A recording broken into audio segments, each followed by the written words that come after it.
I do play the bombard, but not tonight, okay, for obvious reasons. Thank you. The American Federation of Musicians recommend a distance of 12 feet between flute players, and God knows how many feet between bombard players, so that's why I won't be doing it. So. Thank you very much. I'm glad to be back. I was here a couple of years ago and enjoyed myself. Here I am again. A little incident happened to me a few days ago back home where I live, in Kentucky. I'm sure you know that by my accent.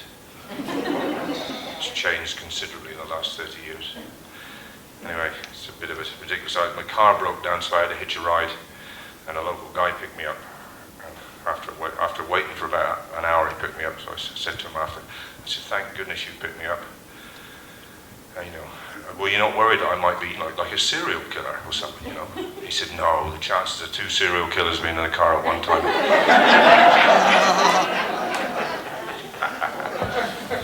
Enough of this nonsense. Okay, I'm going to play you, there you go, lighten the mood somewhat. I always find it works because then the music doesn't really matter, does it? Oops, giving my secrets away. This is a melody from Brittany, from the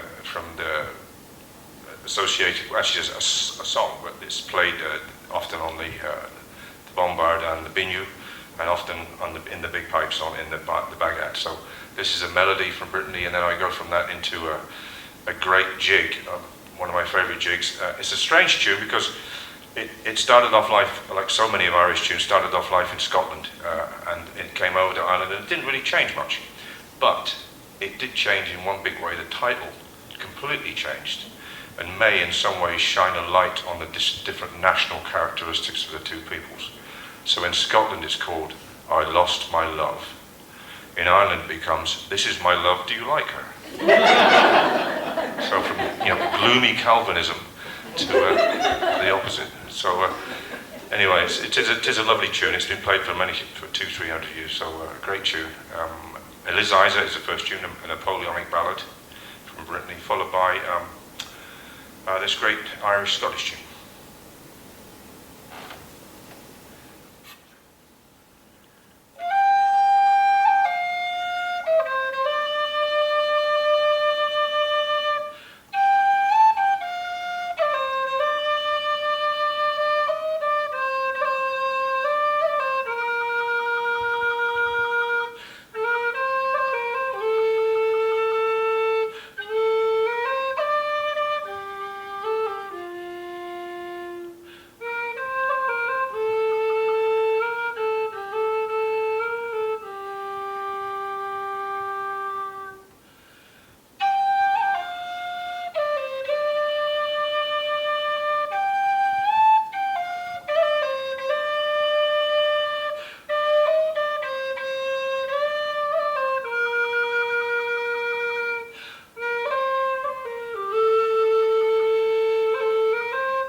Well, I'm here this weekend to teach the flute, primarily, so I thought I'd better play at least one set of tunes on the flute. Unfortunately, due to contractual reasons, I'm not allowed to play more than 6 minutes of flute.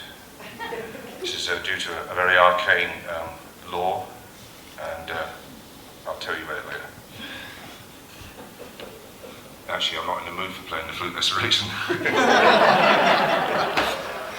You have to be kind of warmed up, and I left home this morning at 3 o'clock and I flew to Philadelphia, and then Louisville, Philadelphia here, and then we drove here, and then I had some stuff to do, so I haven't had a lot of time to play, so I'm not, it's not great, but anyway, I'll bang out a few tunes for you on the flute. This is a unashamed commercial plug for tomorrow. I'm teaching a little 1-hour lesson on Galician flute playing, right? And I just want to make sure you know what it's about. It's really not a lecture as such. It's a chance to come along and learn a couple of tunes. I mean, I will talk about it and play a little bit of a video, but the main thing is I want to teach, if you come along, teach you at least one tune, one Galician flute tune. Because there's a wonderful tradition in Galicia of the bagpipes, the gaita, being played with flute. So usually two gaita players and two or three flute players together. And we'll play a few of those tunes. So to whet your appetite, I'm going to play you one of those Galician flute tunes now that you may learn tomorrow. It's a great march associated with the central part of Galicia. And then I'm going to go into a couple of reels I've been playing for years, a Vincent Broderick tune, and then a great old tune called, some people call it Throw It Across, and some people call it Drag Her Around the Road. But that was it's a term of endearment, believe it or not.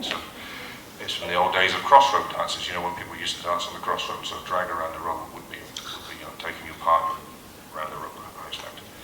So here we go, a Galician march followed by 2 reels. Go away.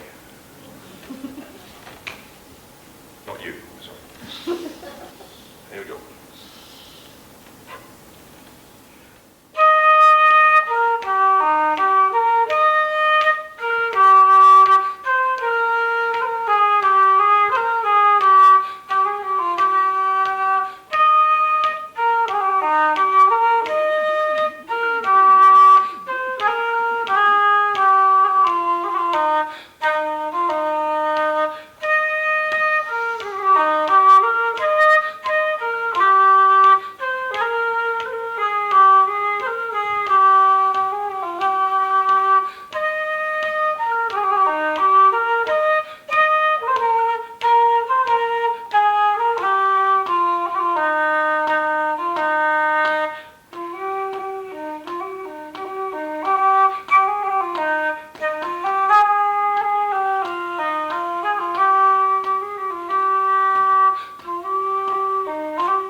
if you were trying to play along with those in your head, the flute's in E flat. So in case you were worried what was happening to yourself. I'm going to play you a couple of slip jigs now. Well, I'm not sure if the second tune's actually a slip jig at all. I'm really not sure, because I believe it's such an old tune that probably the term slip jig wasn't even invented in those days. I don't really know. The first tune is a fairly newly composed tune. It was written in the 1950s, and it's a great tune. It's called Trotting to Larne, which is a little town in the north of Ireland, right across from Stranraer in Scotland, where the ferry runs Stranraer to Larne. So lovely tune, Trotting to Larne. It's followed by a tune which I got from a tune collection. I should quickly tell you this, during this COVID lockdown thing, living out in the wilds of Kentucky, there was nowhere to go and play with people, so I vowed I would do two things. One is I would learn all the James Hill hornpipes I could possibly get my hands on. Things like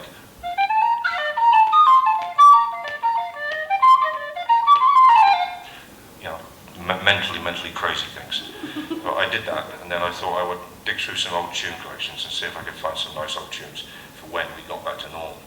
And I was helped greatly by discovering this organisation back home in England, in Britain, called the Village Tune Project.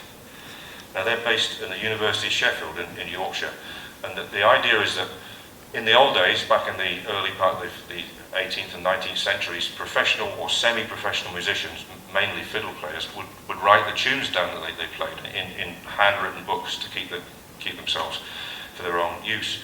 And these books disappeared. They ended up in museums or in people's families, and they got passed down, and they ended up in churches, and who knows where they ended up. So this village tune collection is a group of people who are trying to find these books. So they put out advertisements in newspapers and the radio and anywhere. And when they get hold of these books, they painstakingly write them out in modern musical form so you can read them, and then they put them up on the internet, and they're available for you to peruse. There's like thousands of tunes.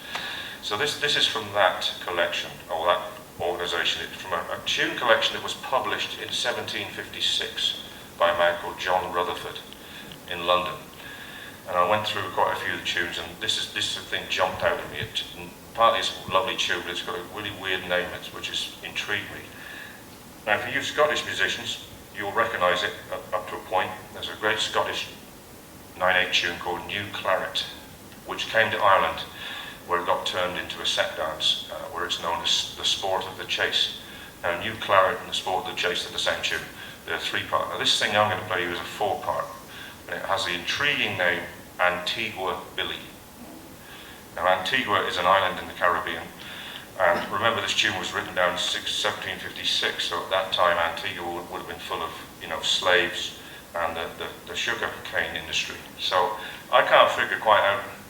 It's obviously New Claret, Sport of the Chase in an early form, but I can't figure out who or what Antigua Billy was. Was it a person? Because Billy is spelled B-I-L-L-E-Y. So was Antigua Billy a person, or was, as I suspect, was it an offshoot of the sugar industry? I wonder if Antigua Billy was some sort of alcoholic distillation. And when you think about it, the billy can is something you drink out of, so who knows? But anyway, a load of long-winded nonsense, I'm sorry. So two great tunes, a definite slip jig, and then a tune that predates the slip jig probably. So Trotting to Larne and Antigua Billy.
any information out about Antigua, Billy. I've done a little, a little search, and I found nothing, which is amazing because you can become an expert on COVID by going on the internet.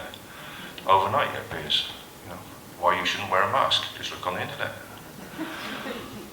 Anyway, the reason I'm a little bit miffed about this, I was at my local hardware store. You won't believe this, it's a true story. Hardware store 3-4 days ago where I came across the shop assistant in my hardware store and another young lady running a magnet up and down their arms to see if they had been microchipped. Yes.